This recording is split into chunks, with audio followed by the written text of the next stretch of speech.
Pandian store சீரியல்ல இன்னைக்கு என்ன நடந்திருக்கு அப்படிங்கிறத பார்க்கலாம். இப்ப ராஜி என்ன செய்யறதுன்னே தெரியாம அப்படியே பரிதவிக்கிறாங்க.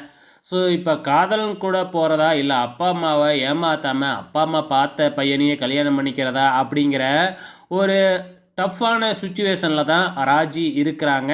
ஆனா அதுக்குள்ள ராஜியோட காதலன் பார்த்தீங்கன்னா, ராஜியோட ரூமுக்குள்ளாரையே போயி இப்ப ராஜிய மிரட்டவே ஆரம்பிச்சுட்டான். இப்ப நீ என் கூட வரல அப்படின்னா, நான் எல்லார்கிட்டயும் போய் உண்மைய சொல்லிடுவேன் அப்படின்னு சொல்லிட்டு மிரட்ட ஆரம்பிக்கிறாப்புல. அது மட்டும் இல்லாம, ராஜி வேற வழியே இல்லாம அவங்க கூட போறதுக்கு சம்மதிக்கிறாங்க.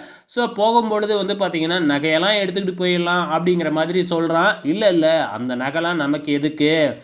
ஸோ அதெல்லாம் எங்க அப்பா ரொம்பவுமே கஷ்டப்பட்டு சம்பாரிச்சது. அதனால அந்த நகையெல்லாம் வச்சரலாம்.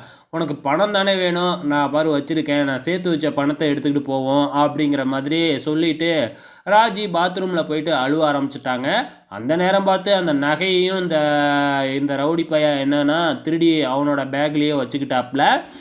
மொத்தத்தில கரெக்ட்டா அவன் போட்ட பிளானே எக்ஸிக்யூட் ஆகிட்டு இருக்கு. ராஜிய கார்ல அழைச்சுக்கிட்டு போக ஆரம்பிச்சுட்டாங்க. ஆனா, அதெல்லாம் தெரியாம இங்க ராஜியோட வீட்ல மறுநாள் காலையில ஏந்திரிச்சு பார்த்தீங்கன்னா, கல்யாணத்துக்கு தயாராகிட்டு இருக்கிறாங்க. ஸோ, இப்ப தான் இன்னும் ராஜி ஏந்திரிக்கலையா? அப்படிங்கிற மாதிரி கேட்க ஆரம்பிக்கிறாங்க. இன்னைய எபிசோடு இதோட முடிஞ்சிடுச்சு. இப்ப நாளைக்கு என்ன நடக்கும்? ராஜிய வீட்ல காணோம், மிஸ் ஆயிட்டா அப்படின்னு தெரிஞ்ச உடனே எல்லாருக்குமே பதட்டமாயிடும்.